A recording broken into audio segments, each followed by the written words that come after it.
Jai Hind and welcome to Dev Talks. In this part 2 of a China study with Lieutenant General Ravi Shankar, PVSM, AVSM, BSM, a retired Director General from the Artillery in the Indian Army, a strategic thinker, and author. So, what we've done is divided China into three separate segments. The first one, if you've not seen the video, was on economy. I'd request you to watch that. This is going to focus on the demography of China, what's happening with the people. And the third one, we will talk about the international relations, Xi Jinping, and so on and so forth. How does this entire thing affect the Chinese relations and the Chinese existence in this world? Thank you, sir, for joining me today for this part 2 of a very important discussion. Thanks a lot, Adi. It's a pleasure to be back on the show, one. And secondly, to continue our discussion, which is actually quite interesting. And a lot of people have found it, it set them thinking. And I got a lot of review to say that we're seeing a new facet of China through this discussion between you and Adi. I hope we give them a newer flavor today. Flavor of the week, sir. Yeah. Sir, the age, and we've talked about this in the first episode, or we just kind of hinted on the demography at that time. And so we, as we decided to take it a little this thing, that's coming out to be the biggest worry. And, I read what you've written and a little more research here and there as well. It shows that that's the biggest worry of China, which is not going to be a quick fix. It's going to take at least a generation for it to fix. Big question that we are asking ourselves is, can China do it? My first question to you, sir, the aging population of China is something that I feel that the Chinese have been brushing down the carpet for a little bit. There have been some reactions, some changes to policy and stuff like that, but nothing concrete. Why do you think they've been just pushing it away? Yeah, look, before we get to that aging population and why they're pushing it away, I think we should first give everyone a backdrop as to what is happening. In the 70s, they got this one-child policy. The idea then was that lesser number of people, lesser mouths to feed, and everything like that. Because it was a poor country. Okay. And then population was controlled through very draconian measures to the extent that people were put through forced abortions and controlled the population. And for 5 decades, it paid dividends to them. They had cheap labor because they were poor, and the population was controlled and they grew. Okay. Somewhere at the turn of the century, people started realizing this is going to affect the Chinese demography as a whole, lopsided thing. Right. Around 2012, if you remember, in the last we had spoken about the World Bank report. The World Bank and the Chinese Academy of Social Sciences had identified that the declining population was an issue for Chinese decline eventually. So they said do something. So in 2006, they brought out 2016, 2012, they said, okay, we should do something about it. But it took them 2016 to come out with a two-child policy. And it was a cosmetic policy. It was, it wasn't very strictly enforced, and it did nothing. When the two-child policy came, people said, look, what is this funny thing? Earlier you forced us into abortions to restrict, population. Now you are forcing us into children. Right. Now, in the meanwhile, what has happened is the social circumstances in China have changed. Marriages have gone down, divorces have gone up. Women don't want to get married because they want to study and work. They don't want to have children.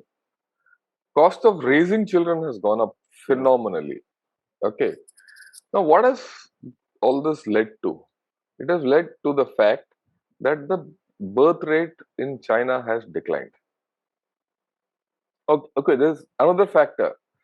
The Chinese prefer males. So there is a great gender imbalance in China.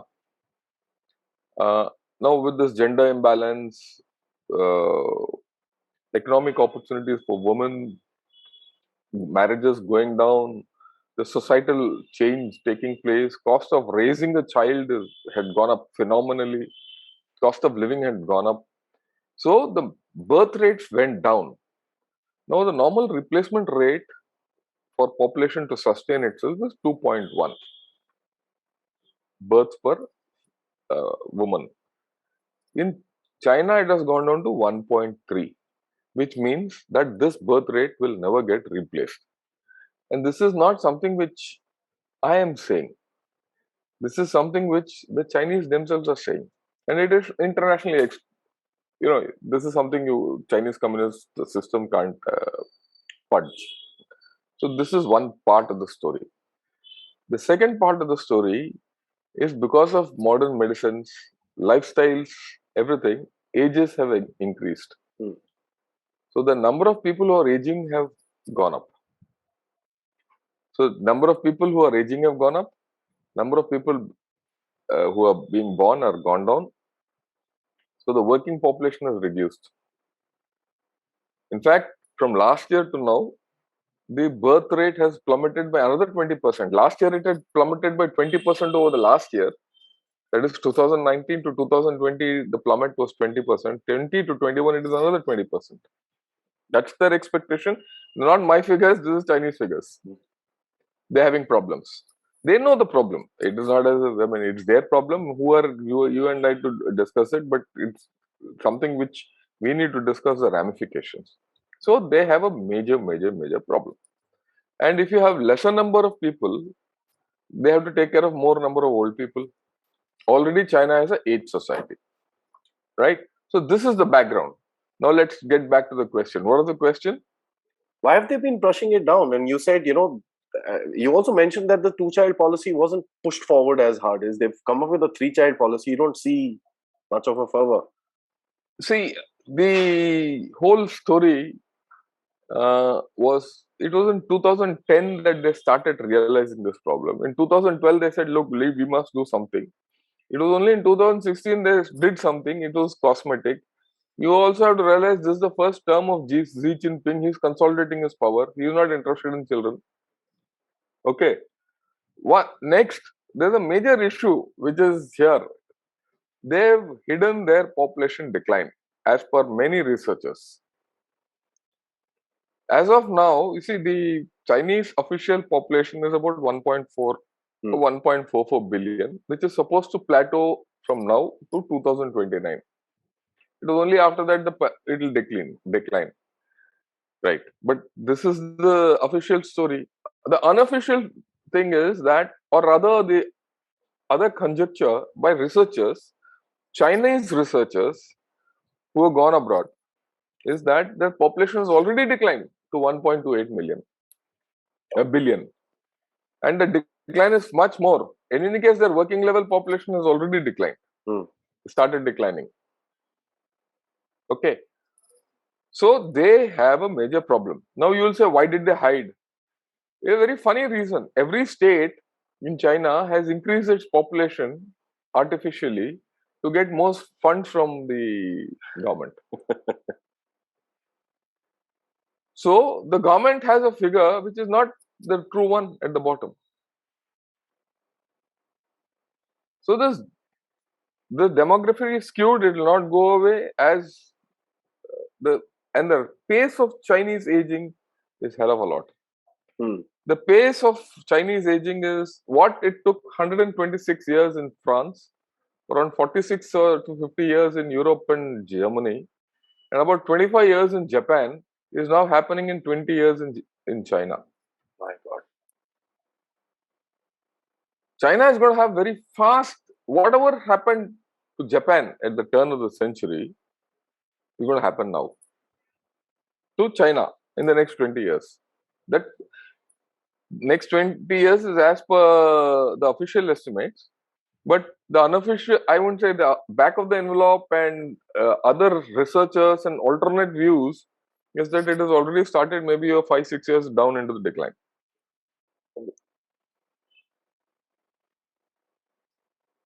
Right? Now, other day I read a thing in South China Morning Post. Mind you, South China Morning Post today is controlled by China. Earlier it was not. They've said the chances are that by 2045, China's population will halve. Half. Halve. That's the rate of decline. Now, slowly things are coming out. So that is the thing. Half is dicey, sir. I mean, Yeah, it is dicey. They might it might be exaggerated. I have no this thing. It might not happen that fast, but then it might. We don't know. The fact is, firstly, we don't know. yeah. Secondly, we know they are lying. Okay, and third is that I mean, what do you go by? South China Morning Post. You go by researchers. You go by what China says officially. You take a section average of all these three, four. Still, the situation is scary. There was a controversy about this as well when they put out their vaccination figures. They said 80% of their population has been vaccinated with some 1.8 billion doses and stuff like that. A Yeah. lot of people pointed a finger and said, "Listen, how? If you have Uh, 80%, 1.8 billion, you've got a two-dose vaccine. What's your actual population?" Yeah, So what's the that actual thing, population? All these things have come out. Not only this, they've see people who have done this calculation of population and all this have focused on vaccination. They yes. focused on school enrollment. They have a system called HUKU. I mean, I that's how HOUKOU, right? That's a registration locally to get houses and so local benefits. Hmm. So unless you don't register on that, you don't get anything. So people have, and everyone is supposed to register on that, right? Uh, So people have gone into those also. Now, if you take all this, that's why I said the lower figure is 1.28 billion as of today. The higher figure is 1.4 official. Anything in between. Will China's population half by 2045-50? Maybe, maybe not. Maybe it'll become one third. Who knows? It'll reduce by one third. Even reducing by one third is hell of a lot there. Yeah. Apart from that, it's an issue. I mean, Yeah, it's an issue. figures can be debated. Yeah. Fair enough, sir. So, but that comes to my next question. China is a production powerhouse. The as you also mentioned, cheap labor, and they're still doing it. Their entire production capability is not technology based; is more human based, and that's something that people need to understand. I mean, they portray a very different image altogether. It's no secret now with this declining population that targets that they've set for themselves, they will not be able to meet. I mean, forget the economic targets. I'm just talking about the production targets. What kind of an effect will this have, uh, put on to actually, with an additional pressure of what is happening with the economic facet of China, a Yeah, lack we'll of come to investor that. confidence, and so on and so forth. So, how will this whole thing See, start out? yeah, it's a very valid question. When your demography is changing, people are getting aged, no births, so your workforce is shrinking. The available workforce is shrinking. So when your available workforce shrinks, the labor availability is low. Hmm. It can't feed the manufacturing base. You got a huge manufacturing base, okay, and that huge manufacturing base cannot be fed. If you can't, then the labor is low. Then the cost of labor goes up. If your cost of labor goes up, then the cost at the factory gate goes up. If the factory gate goes up, everything goes, keeps multiplying because the entire chain has to suffer this labor loss of labor, skilled or unskilled. Correct, correct. Right now, uh, it is just not this. You see, one of the reasons why China had this great demographic dividend was there was a lot of migration in the past 15, 20 years, 30 years from rural to Urban. urban. Hmm. They fed the factories. That has already slowed down. One of the reasons for the Chinese economy slowing down is this migration is the rate of migration is decreased. Hmm.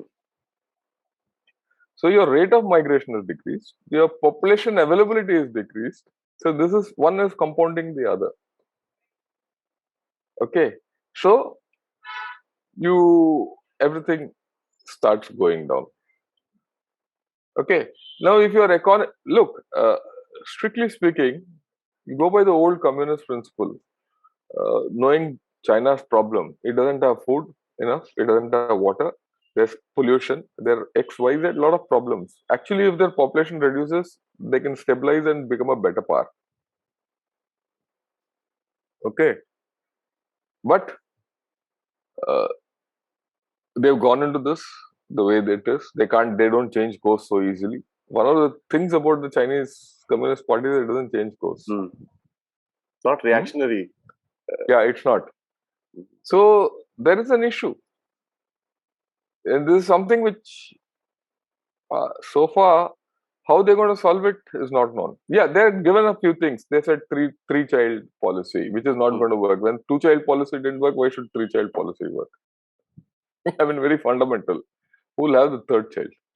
You don't have marriages, so how will you get a child at all? You have too many males in any case. So all those are there. The second issue is they've increased the retirement age to 60 to 65, but that's only 5 years, right? And that's our old population. They're not going to give you that kind of output. Yes. Yeah, there is another issue which is coming. China has now to offset the age. It's not that people age, countries which age will go down completely. Japan is an age population, but they're still going ahead on all metrics. So what is China doing? China also is adopting the same thing. Let's become high tech. If you make technology work for you to offset youth, okay, but China doesn't have the kind of high tech which Japan had. By the time Japan started declining, Japan was competing with America for technology. Correct. Whereas Chinese technology is two-toned. In certain cases, they are fantastic. मतलब China का माल चल गया तो चांद तक. So those technologies, they're fantastic. They're space technology, they're good. They're okay in AI and many other technologies, right? Your cyber technology, they're very good. Your financial technologies, they're very good. But you look at food technology, they're poor. They don't have enough grains. They're dependent on genetically modified seeds from Europe.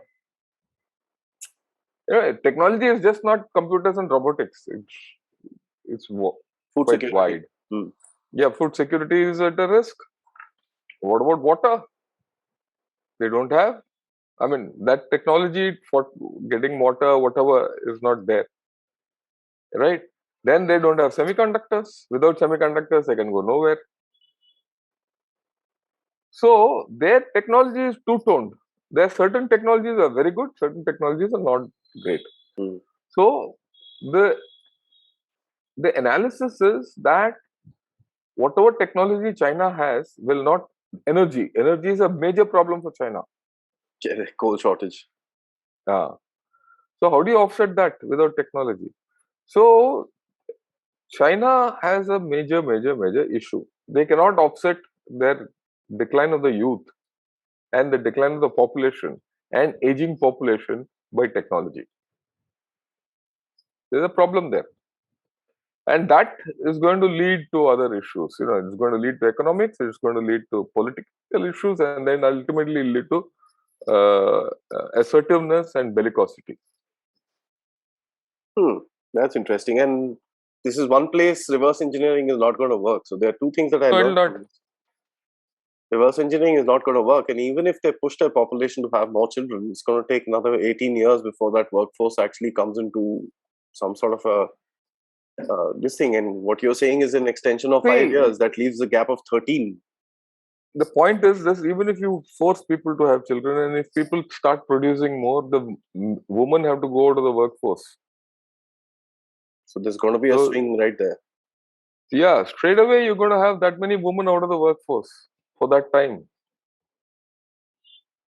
It's not that simple. There is one connection with the other, wheel within the wheel. Right? And what do you do with the unmarried men? Get brides from Pakistan? They tried. Okay, or donkeys. No, apart from that, so one of the issues that you talk about here is the factor that there isn't a quick fix. One of the No, quick no, there's no fixes quick that a fix. lot of countries use is actually importing populations. The Chinese will never They, be open to something no, like that. Chinese will never do it because they are very clear that, see, USA has a declining population, but USA offsets it by immigration. Yes, USA has opened its doors to immigration throughout its existence. Look at France, same thing. When you talk of immigration, you'll see that French football team, half of it is, from their colonies. correct. Immigration. Mm. Even people from Pondicherry go to France on immigration because there's immigration roller. So they are replacing their old age population from others. The Chinese have a different problem. They're not been able to assimilate Tibetans. They're not able to assimilate their own who are within their borders today. Mongolians, Manchurians, Xinjiang people. So how will they accept an Indian or a Filipino to come and work there Big problem. and become a Chinese and do population inversion there? Yeah. They are worried. I mean, let's be that is out. And everyone knows, in fact, they also know that their population is going to decline. They have to get out, become a bigger power and greater economics before that happens. It's a race against time. Yeah. Another thing that I observe, and this is my next question, that their reactions seem to be quite knee-jerked. I mean, they're just saying, "Kar do yaar, teen bache le aao, kadam karo usko."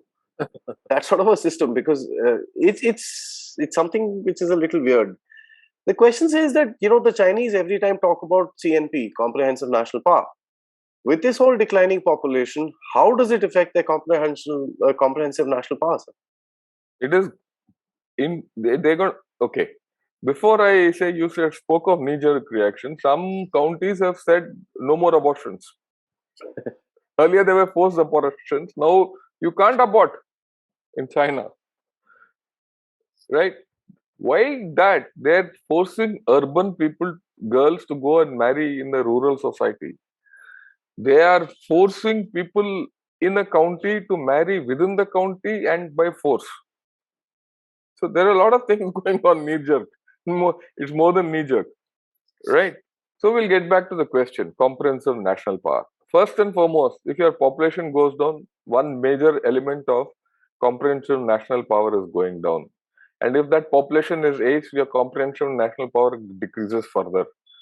Okay. If your dependency ratio increases, that the number of workforce which is lesser, whereas vis-a-vis the old age people whom you have to subsist, again your comprehensive national power goes down. That's a direct effect. Extra The money indirect being spent. effect is the economy. It's going to hit your economy. So your comprehensive, if your economy goes down, your comprehensive national power will go down. Okay. Already China is a one-child nation with a one-child army. If you don't have enough people and the number of people are going down, and if you don't have enough people in the army, your army power will also go down. So comprehensive national power will go down. I mean, it's just an outflow.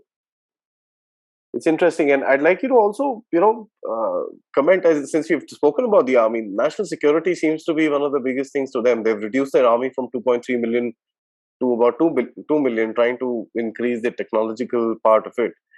But they still need boots on the ground to man the contentious borders that it's got with each one of his neighbors. You're right. First and foremost, they have not reduced any army. They might have reduced the formal army. They put all these chaps in militias and paramilitary forces. Yes. Okay, it's just a redistribution of manpower. The second redistribution of manpower is they've taken out people from PLA and put them into PLAF and PLAN, that is Navy and Air Force. Because they want a bigger Navy, so they're building amphibious capabilities, X, Y, Z, and so many ships they have to man. They need manpower, right? So it is just a rearrangement of manpower. But having said that, what you said is right. They've got 14 countries with which they have borders. They have to man them at some level or the other. So at some level or the other, they have to be manned. Okay, maybe against, and they've, they have increased their problem with China, with India, which has got the maximum border and a large longest border, and and a large army, and they've gotten into a problem. and they've gone into a problem with Afghanistan. The problem is going to come up, and Xinjiang is going to become vulnerable, so they'll need force there. Okay, for IS duty, it's a matter of time. So with all this nonsense which is happening, and if tomorrow they have bad relations with Russia, they have a longer border with Russia. Today everything is hunky dory, but what happens tomorrow? If that goes bad, they'll need even more. So that army is not going to contract. Their responsibilities are not going to contract. But where's the manpower? They don't have the manpower. That's a dwindling. Why they don't have the manpower? Let's discuss this. First and foremost, because of the working age population going down, there's no manpower. Second, if it's all one child system, who will come to the army? They will go elsewhere. Paisa. Paisa. See, this child has to take care of his father and mother and their father and mother. So this fellow has to take care of 6-7 chaps above him and his own son and daughter, or son or daughter or two. So on one salary, 6-7 of them are dependent. 3 child, sir. One more. One more. So we'll talk of this effect and social security a little later. There's a major issue on this which is connected with the thing. So what will he do? Why should he join the army? He will join the army only if he is forced. So that is why conscription. So the conscription is 2 to 4 years. So if it is 2 to 4 years, what is the effect on the army? Which is the maximum? That fellow will be, this guy who's going to spend 2 to 4 years in the army, right, will not be at the top. No, he'll be at the bottommost rung. That means their soldiers are the most inexperienced. If you take away the training time, with the conscription includes training time, 1 year training time or 6 months training time, and he gives only 2 to 3 years or 4 years for the army. Just think of a guy who has to go and live in high altitude for that time. And that too 5,000 kilometers away from his hometown in Tibet, in say across Depsang. So the quality of their soldiers will become suspect. As things, their population keeps declining, there's going to be a problem. They have already reduced their physical requirements for their soldiers. Correct. Yes. I mean, forget everything else, even hearing. They've reduced hearing requirements. And one more thing which I'd like to point out, this, if you have aged people, they're going to be problematic. Okay. We just heard 2 or 3 of their Western theatre commanders who were unwell, and one had cancer and he died. Okay, at 55, 60, you have cancer. If a cancer patient, if he's a Western theatre commander, what kind of leadership will he give? So the question is, in a highly politicalized leadership, what is the state of the leadership itself? Health state. When I was nearing 60, I was in the army. Even when I was at 60, I was going to high altitude. I exited army being shape 1. Fully fit to operate in high altitude. There's a difference in leadership then. The thinking changes. Correct. So you have a problem in leadership which is coming. You have a conscript lot. Everyone hereafter who's in the army will be one child thing. So there's an issue. Major issue for the PLA and the PLAN and Air Force all put together. But there's another connected issue which I said, social benefits. China doesn't have very good developed social benefit system. Yeah. So as a result, the aged people, they don't have great pensions. They don't have medical benefits, and China doesn't have money. They don't have. In fact, they say in the next 4-5 years, their pension funds are going to run dry. They don't have money. So where's the money going to come from to maintain all these people? Mind you, all these chaps in 5 years, 10 years, who 10 years means a chap who's 50. 50 means he's already a single child. Yeah. And as we grow older, our medical problems becoming more and more and more, and with the pollution, X, Y, Z, people don't realize it. This is a unique phenomenon which is happening. This will come out. I mean, just as the South China Morning Post came out and said in 40 years, and wait, 40, in 25 years, China's population will have other problems will come out slowly. It will come out. I mean, just the factor that you brought out, and that struck me when you said it. A 58-year-old general suffering from cancer is still being put on the front line. Just tells you quite a bit. Yeah, right. How do you put him, and then you put him, and within 4 months you take him out because of cancer. Cancers don't come overnight. Overnight, sir. What is the kind of medical systems that you're doing? What are the checks that you're doing?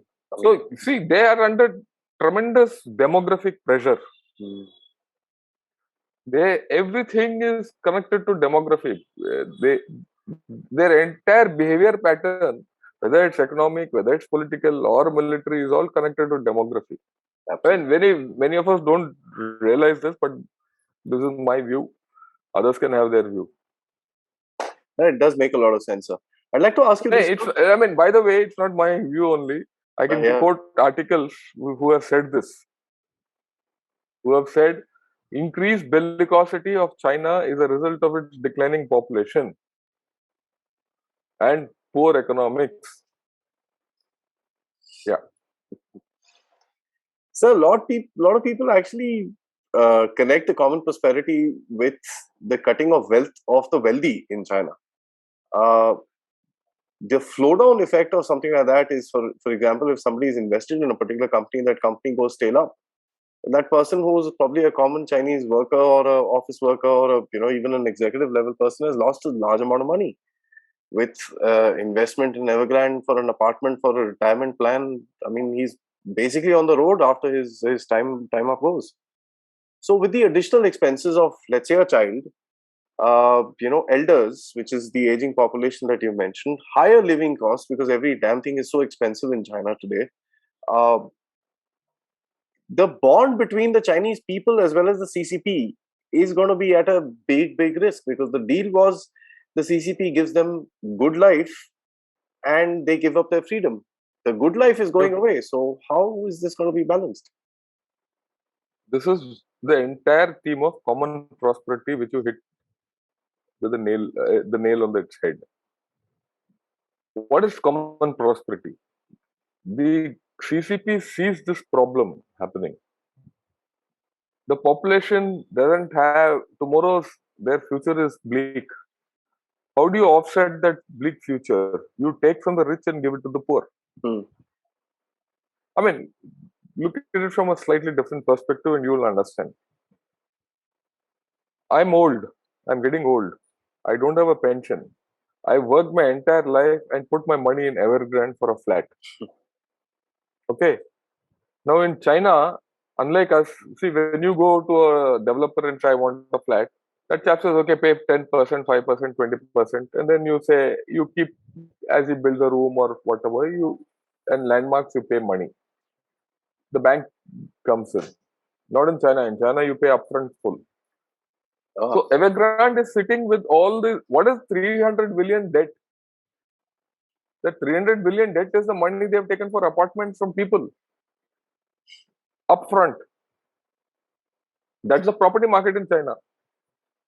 So that fellow, if Evergrande collapses tomorrow, this old man who's put money doesn't have a home, neither his children. So isn't there a major issue? Huge. So where does he go?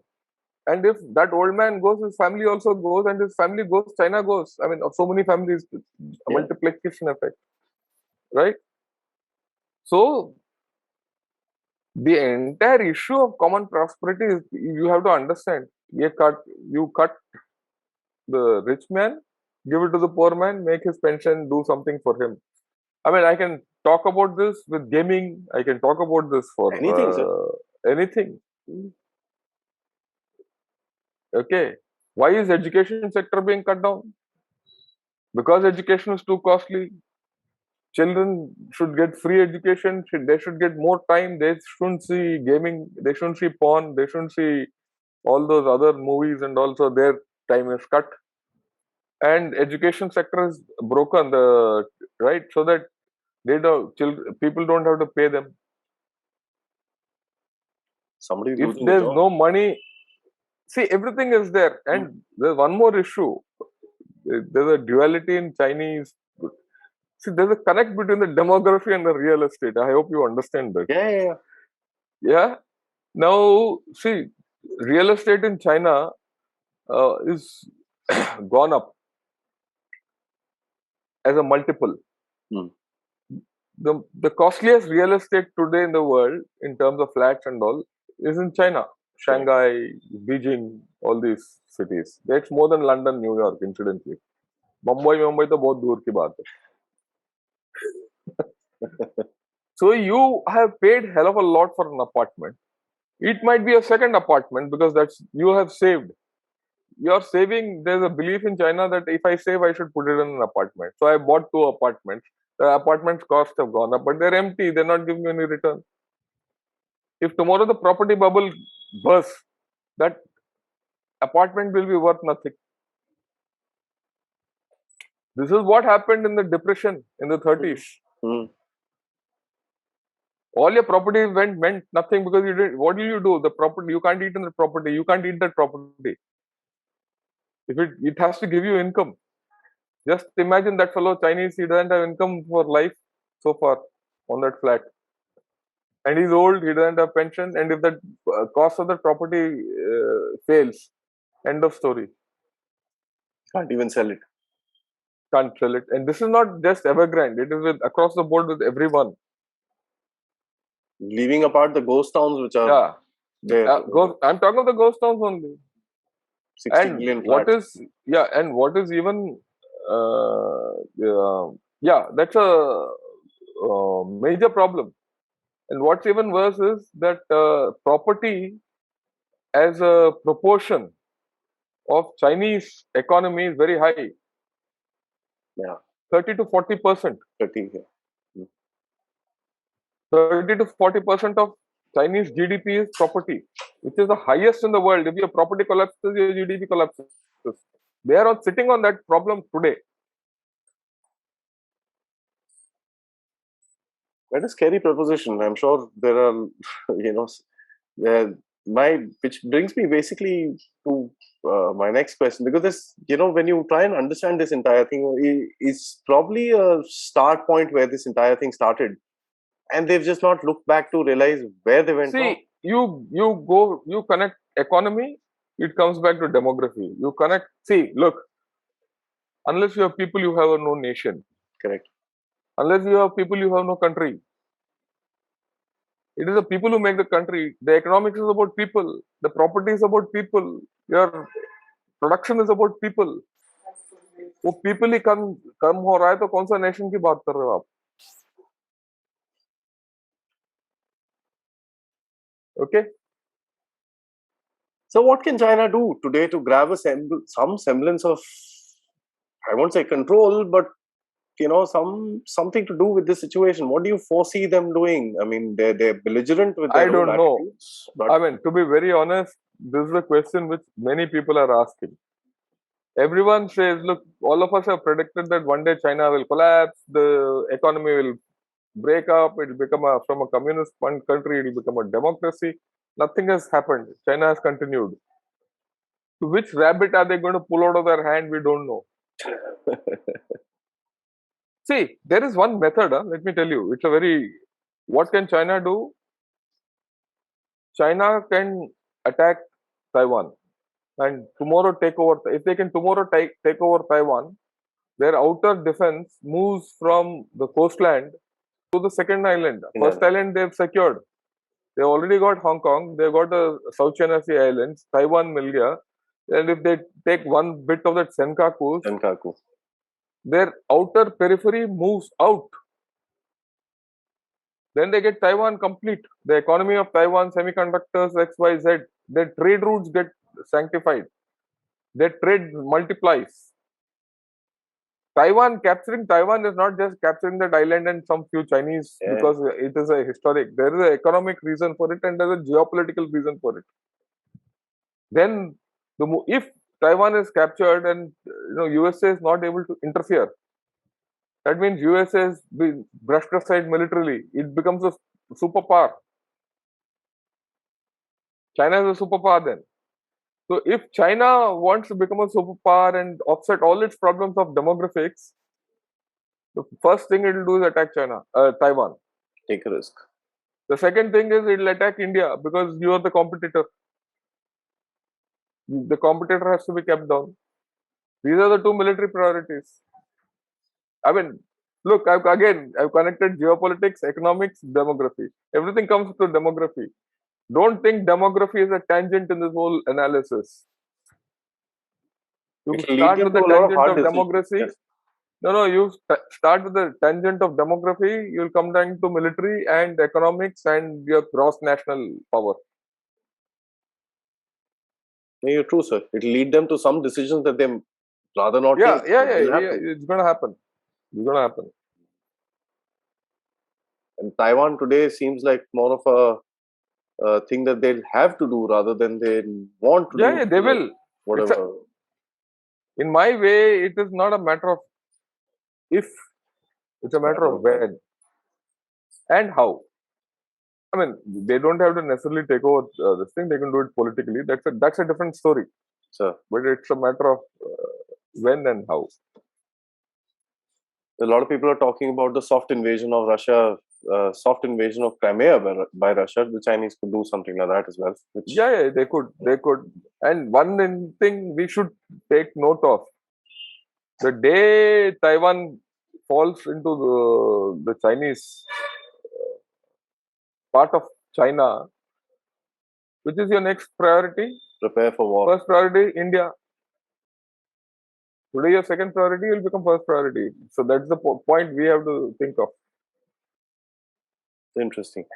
I think so. This has actually gone through the entire paradigm of Chinese behavior internally. I think we've covered that pretty well, and we will obviously talk about the external part of it in our next series, along with the leadership, who's probably the gas behind this entire flame.